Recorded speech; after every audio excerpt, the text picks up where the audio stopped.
तो आप में से बहुत सारे लोगों का क्या होता है ना कि 2 महीने हो जाते हैं, 3 महीने हो जाते हैं, 6 महीने हो जाते हैं, 1 साल हो जाता है, 1.5 साल हो जाता है ना, फिर भी HTML CSS जावास्क्रिप्ट ये तीनों को चिटक कर ही बैठे हुए होते हैं। मतलब इनको पता ही नहीं होता कि यार कितना सीखना है। तो आज की वीडियो के अंदर मैं आपके सारे डाउट्स क्लियर कर देने वाला हूँ कि आखिरकार आपको कितनी HTML, कितनी CSS, कितनी जावास्क्रिप्ट सीख लेनी चाहिए, और अगर आपको जॉब लेना है तो कितना आना चाहिए। तो बेसिकली बस अगर आपको सीखना है, जॉब वगैरह कुछ नहीं करनी, तो आप जिंदगी भर HTML CSS जावास्क्रिप्ट सीख सकते हो ना, तो भी किसी को कोई दिक्कत नहीं है। लेकिन अगर आपको जॉब लेनी है तो आपके पास एक डिफाइंड वे या फिर डिफाइंड पाथवे होना चाहिए कि यार मुझे इतनी जावास्क्रिप्ट आनी चाहिए कम से कम, ये मैं 1 महीने में कवर कर दूंगा। मुझे इतनी HTML आनी चाहिए कम से कम जॉब लेने के लिए, तो मैं ये 10 से 15 दिन के अंदर कवर कर लूंगा। मुझे इतनी CSS आनी चाहिए कि मैं ये कंपनी के लिए ये इंटरव्यू के क्वेश्चन को क्रैक कर सकूं, तो इसलिए मुझे 1.5 से 2 महीने का टाइम देना पड़ेगा। तो आपको सबसे पहले आपका पाथवे डिफाइन करना पड़ेगा कि आपको किस रोल के लिए जाना है, आपको जॉब करना भी है या बस आपको टाइम पास करना है। तो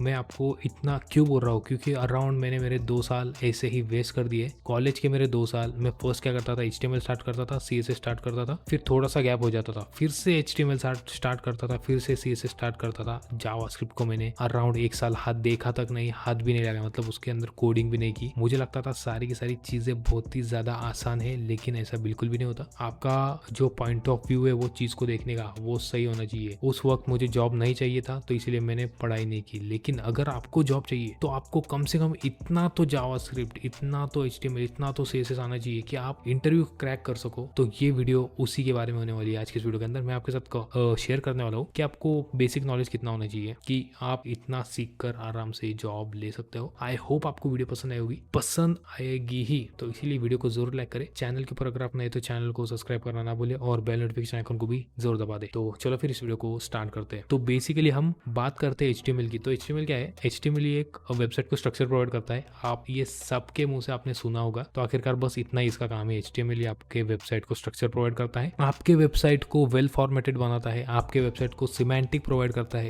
इसके अंदर HTML के अंदर टैग्स और एट्रीब्यूट्स होते हैं। इसकी मदद से आप आपके वेबसाइट को डिजाइन कर सकते हो, उसको स्ट्रक्चर दे सकते हो। और HTML का इस्तेमाल SEO से रिलेटेड कंसेप्ट जैसे कि मेटा टैग्स, मेटा डिस्क्रिप्शन या फिर मेटा कीवर्ड्स के लिए यूज होता है। इतनी ही है HTML आपको आनी चाहिए, बस दैट्स इट। मैंने जो 4-5 लाइन जो बोली ना, उतनी ही जावास्क्रिप्ट मिनिमम आपको आनी चाहिए, बात खत्म। इससे ज्यादा HTML, इतनी ही HTML आपको आनी चाहिए। इससे ज्यादा अगर आप कर लोगे ना तो आप आपका टाइम वेस्ट करोगे। तो मैं आपको मेरा एक्सपीरियंस बताता हूँ। अगर मुझे आज अगर जॉब लेना होता तो मैं क्या सीखता HTML के अंदर, तो मुझे वो कंसेप्ट सीखने में अराउंड 2 दिन लगेंगे। तो मैंने जो 4-5 लाइन आपको बताई ना, आप बस उतने ही सीख लेना, उसके अराउंड कंटेंट कंज्यूम करना 1 से 2 दिन में, बस उतना ही कंटेंट आपको चाहिए HTML को मास्टर करने में। और ये आप यूट्यूब पे वीडियो देखते हो ना कि यार new HTML tags you should know, industry में कहीं यूज नहीं किए जाते। मैं बोल रहा हूँ आपको, क्योंकि अगर HTML के ही अगर आपको एट्रीब्यूट्स वगैरह सब होते तो वेब फ्रेमवर्क का इस्तेमाल क्यों किया होता, बात समझ रहे हो? तो आपको कम से कम इतनी HTML आनी चाहिए कि आपको पता हो कि यार आखिरकार वेबसाइट का स्ट्रक्चर क्या होता है, SEO किस तरह से काम करता है, वेबसाइट के अंदर हायरार्की क्या होती है,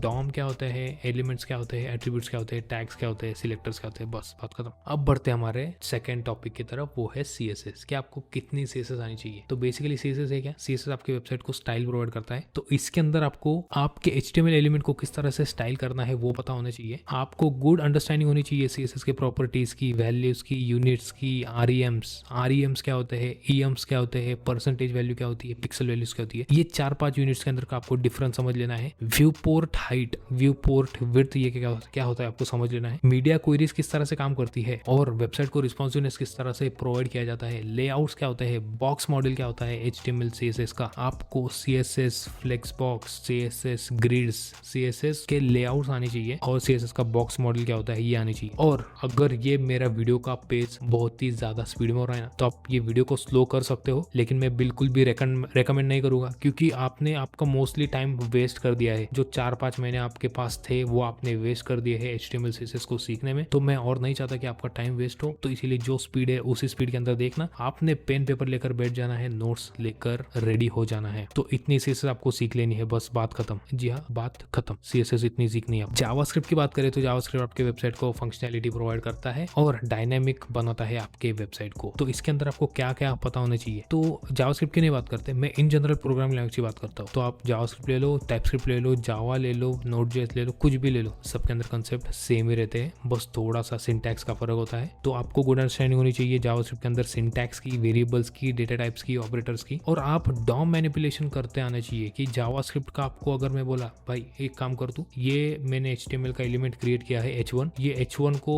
तू कन्वर्ट कर पैराग्राफ टैग में और इसके अंदर का जो टेक्स्ट है ना इसको चेंज कर दे, बस बात खत्म। आप डॉम किस तरह से मैनिपुलेट करना है वो आना चाहिए आपको। उसके बाद आपको फंक्शंस की अंडरस्टैंडिंग होनी चाहिए, कंट्रोल्स फ्लो किस तरह से काम करते हैं, लूप्स क्या होते हैं। उसके बाद आपको जावास्क्रिप्ट के फ्रेमवर्क्स आने चाहिए, जैसे कि jQuery तो अभी कोई भी यूज नहीं करता, मोस्टली जो पुराने प्रोजेक्ट्स है ना इंडस्ट्री में वही उसको ही मेंटेन करने के लिए jQuery का इस्तेमाल किया जा रहा है। लेकिन अभी जो न्यू प्रोजेक्ट्स है ना उसमें डिपेंडेंसी नहीं रखी गई jQuery की। जो बूटस्ट्रैप भी है ना, बूटस्ट्रैप 5+ वर्जन है ना, उसमें भी jQuery की डिपेंडेंसी नहीं है। तो आपको jQuery नहीं सीखना, आपको रिएक्ट सीखना है, एंगुलर सीखना है। मेरे चैनल के अराउंड कुछ ऐसे वीडियोस है जिसके अंदर मैंने रिएक्ट को सजेस्ट नहीं किया, लेकिन एज अ बिगिनर आप रिएक्ट सीख सकते हो। ये बहुत ही अच्छी प्रोग्रामिंग लैंग्वेज है, बहुत ही अच्छा वेब फ्रेमवर्क है, बहुत ही अच्छा लाइब्रेरी है फ्रंट एंड ऐप डेवलपमेंट के लिए। तो रिएक्ट आपको सीख लेनी है। उसके बाद आपको बेसिक अंडरस्टैंडिंग होनी चाहिए कि यार ये जावास्क्रिप्ट के अंदर असिंक्रोनस किस तरह से काम करता है, APIs किस तरह से वर्क की जाती है, बस बात खत्म। और आपको एक सिंपल सा प्रोजेक्ट क्रिएट कर लेना है, जैसे कि मूवीज API। कि आपको क्या करना है, एक स्क्रीन क्रिएट कर लेनी है, उसके ऊपर आपको लिस्ट बतानी है मूवीज की, उसको क्लिक करने के बाद मूवीज की डिटेल, और आप उसको फेवरेट में ऐड कर सकते हो, बस बात खत्म। 5-6 फंक्शनलिटी ऐड कर देनी है, सर्च की, फिल्टर की, और काम हो जाएगा। तो ये थी आज की वीडियो। आज के लिए बस इतना ही, मिलते हैं नेक्स्ट वीडियो में।